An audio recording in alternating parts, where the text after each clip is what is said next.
की वीडियो में हम उन नियमों में से सबसे प्रमुख नियमों का उल्लेख करेंगे जो बेहद ही आसान है और जिसे अपनाकर कोई भी व्यक्ति, चाहे आदमी हो, औरत हो, बुढ़ा हो या बच्चा, कोई भी बीमारी से मुक्त स्वस्थ जीवन जी सकता है।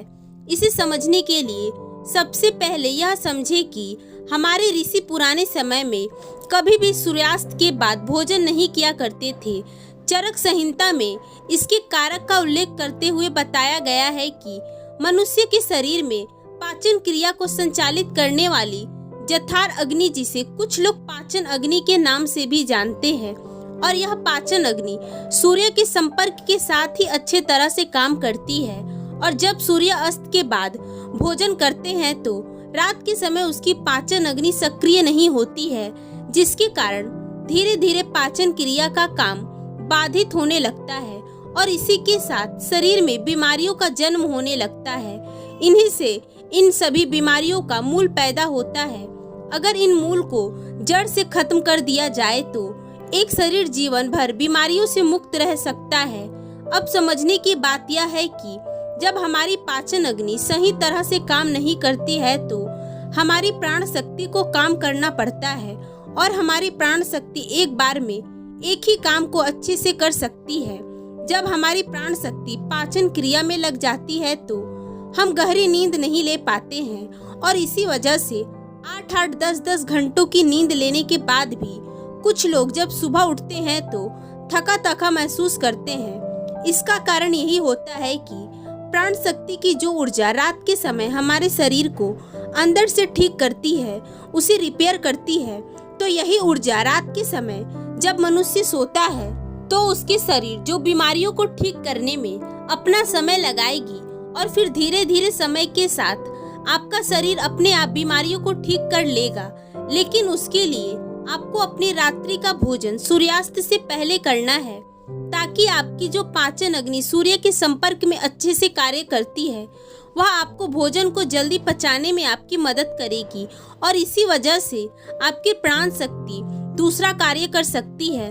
मान लीजिए आप शाम में 6 से 7 बजे के बीच में भोजन करते हैं और रात में 9 से 10 बजे तक सोने जाते हैं तो यह 2-3 घंटा होता है। उसमें आपका ज़्यादातर भोजन पच चुका होता है और बाकी का भोजन रात्रि के 1 बजे तक पूरी तरह से पच जाता है और उसके बाद आपकी प्राण शक्ति आपकी बॉडी को रिपेयर करने में लग जाती है, आपके शरीर की बीमारी को ठीक करने में जुट जाती है। और यही वह समय होता है जब आपका शरीर खुद को डिटॉक्स करने में अपने आप ही शुरू कर देता है। इसी प्रक्रिया को अर्ध उपवास कहा जाता है, जिसकी पूरी अवधि 16 घंटे की होती है।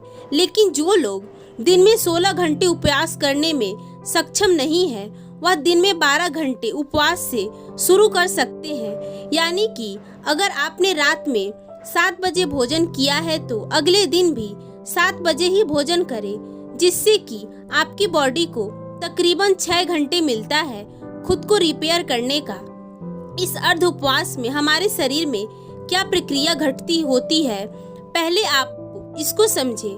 जब हम उपवास करते हैं तो हमारे शरीर को पूरी तरह से भोजन नहीं मिलता, इसीलिए शरीर अपनी जरूरतों को पूरा करने के लिए अपनी कोशिकाओं में जो बैक्टीरिया होते हैं उनकी खाना शुरू कर देते हैं और इसी कारण से हमारी कोशिकाओं का अपने आप शुद्धिकरण होने लगता है। वैज्ञानिक भाषा में इसे ऑटोफैगी कहा जाता है। इसका मतलब होता है बॉडी को सेल्यूलर लेवल पर डिटॉक्स करना।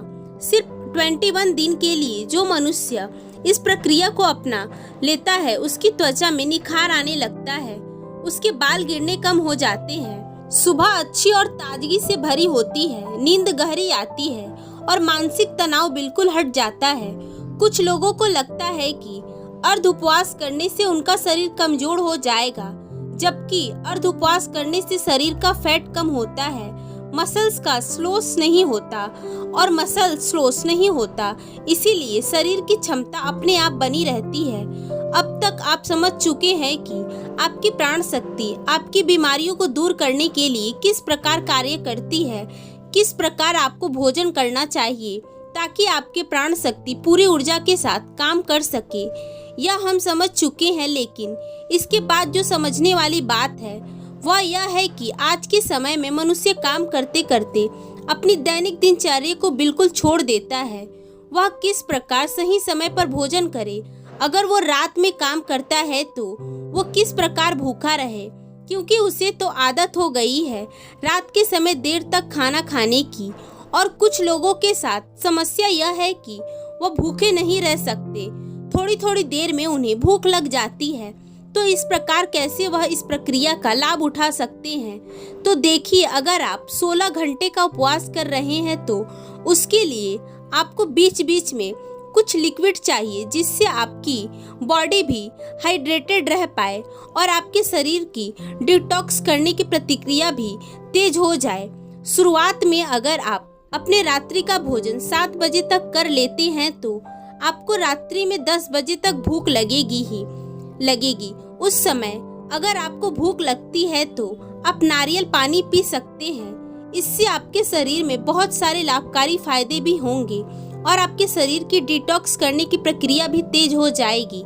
इसके अलावा आप कॉफी भी पी सकते हैं। और जिन लोगों का वजन ज्यादा बढ़ा हुआ है वह लोग थोड़े गर्म पानी में एक नींबू निचोड़कर पी सकते हैं। इससे उन्हें अद्भुत लाभ होगा। कुछ ही दिनों में आप पाएंगे कि उनके शरीर का वजन कितनी तेजी से घट गया है। लेकिन जिन लोगों को ठंड जल्दी लगती है, खांसी जुकाम जल्दी होता है, ऐसे लोगों को रात में पानी में नींबू मिलाकर कभी ना ले। आप उसकी जगह त्रिफला चूर्ण भी ले सकते हैं, जो कि बहुत लाभकारी होता है।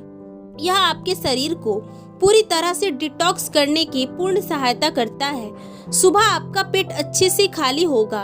अगर आप त्रिफला चूर्ण लेते हैं तो जिन लोगों को मधुमेह या शुगर की समस्या रहती है तो ऐसे लोग अपना अर्ध उपवास पूरा करने के बाद जब अपना सुबह का पहला भोजन करते हैं, यानी कि सुबह ब्रेकफास्ट जरूर करते हैं, तो हल्के गर्म पानी में एप्पल साइडर का विनेगर और दालचीनी का पाउडर और ऊपर से एक नींबू निचोड़कर पी सकते हैं। इससे उन्हें डायबिटीज में बहुत राहत मिलेगी। उनका रिजल्ट बिल्कुल चेंज हो जाएगा। उनका शुगर लेवल डायबिटीज बिल्कुल मेंटेन होने लगेगा। जिन लोगों को हार्ट की समस्या ज्यादा होती है, ऐसे लोग सुबह नाश्ते में घिया या कद्दू का जूस ले सकते हैं। यह उनकी त्वचा के लिए, उनकी बॉडी को डिटॉक्स करने के लिए और हार्ट के लिए सबसे ज्यादा फायदेमंद सिद्ध होता है। जिन लोगों का डाइजेशन ठीक नहीं होता, वह लोग पानी में अजवाइन जीरा को पानी में गर्म करके उस पानी को ठंडा करके पी सकते हैं। इससे उनकी पाचन क्रिया बहुत सुलभ हो जाएगी। और जिन लोगों को अर्ध उपवास करने में दिक्कत होती है, बार बार भूख लगती है, वह लोग गर्म पानी में शहद मिलाकर पी सकते हैं। वह उनकी भूख को मिटा देगा और उनके शरीर को डिटॉक्स करने में बहुत मददगार सिद्ध होगा। कुछ लोग जल्दी परिणाम पाने के लिए हफ्ते में 2-2 दिन अर्ध उपवास करते हैं, लेकिन फिर 5 दिन भर के भोजन करते हैं। इससे उन्हें जल्दी परिणाम तो मिल जाते हैं, लेकिन ज्यादा समय तक ऐसे रिजल्ट काम नहीं आते। अर्ध उपवास धीरे धीरे रिजल्ट दिखाते हैं, लेकिन इसका जो रिजल्ट होता है वह परमानेंट होता है। इसमें ऐसा नहीं होता है कि जैसे ही आपने फास्टिंग करना छोड़ दिया तो आपका शरीर फिर वैसा हो गया। इसमें एक बार आपके शरीर को जो फायदे हो गए वह बहुत समय तक मिटते नहीं हैं। लेकिन देखिए कि हर कोई अर्ध उपवास नहीं कर सकता, क्योंकि लोग स्पोर्ट्समैन होते हैं, खेल कूद में होते हैं। उनको अपने शरीर में अच्छी डाइट चाहिए होती है, क्योंकि उनके लिए हेल्थ से ज्यादा परफॉर्मेंस जरूरी होते हैं। छोटे बच्चों को भी अर्ध उपवास नहीं करना चाहिए। वहीं जिन लोगों को डायबिटीज है, जिनका शुगर लेवल गड़बड़ होता है, यदि उन्हें अर्ध उपवास करना है तो उन्हें समय समय पर अपना शुगर देखना होगा। जो लोग अर्ध उपवास का सही तरह से पालन करते हैं, उनके शरीर की 80% बीमारियां खुद ही सही हो जाती है। और जिन लोगों को कोई बीमारी नहीं होती, ऐसे लोग अर्ध उपवास करके अपने शरीर से डिटॉक्स को खत्म कर सकते हैं, जिससे कि उनके भविष्य में कोई बीमारी नहीं होगी। यही हमारे ऋषि मुनियों का जीवन भर स्वस्थ रहने का अचूक मंत्र था, जिसका आयुर्वेद चरक संहिता हर जगह उल्लेख मिलता है। चरक संहिता में हर अर्ध उपवास के साथ एक और नियम जोड़ा गया था, लेकिन वो आज के समय में संभव नहीं है। लेकिन फिर भी आपको उसके बारे में बता देते हैं। शायद कुछ लोग इसका पालन कर पाए, तो देखिए, पुराने समय में जो खाना पकता था वो मिट्टी के बर्तन में पकता था, और यह बहुत जरूरी होता था कि भोजन को पकाने के लिए उसमें वायु का स्पर्श हो, उसमें प्रकाश का भी स्पर्श हो, उसमें अग्नि और मिट्टी का भी स्पर्श हो। उस समय मिट्टी का तो बर्तन होता ही था, अग्नि का स्पर्श खाने को पकाने के लिए दिया जाता था। सूर्यास्त से पहले अगर खाना पकेगा तो उसमें प्रकाश और वायु दोनों का स्पर्श आ जाएगा, क्योंकि खाना किसी प्रेशर कुकर में नहीं बल्कि खुले बर्तन में पकता था, जिससे वायु उसे स्पर्श कर सके। लेकिन आजकल के जीवन शैली में यह संभव नहीं है, इसलिए हम कम से कम अर्ध उपवास करना तो सीखें। इससे अपने शरीर को फायदा तो पहुंचाएं। आपका शरीर हर बीमारी से बचा रहेगा, आप स्वस्थ रहेंगे।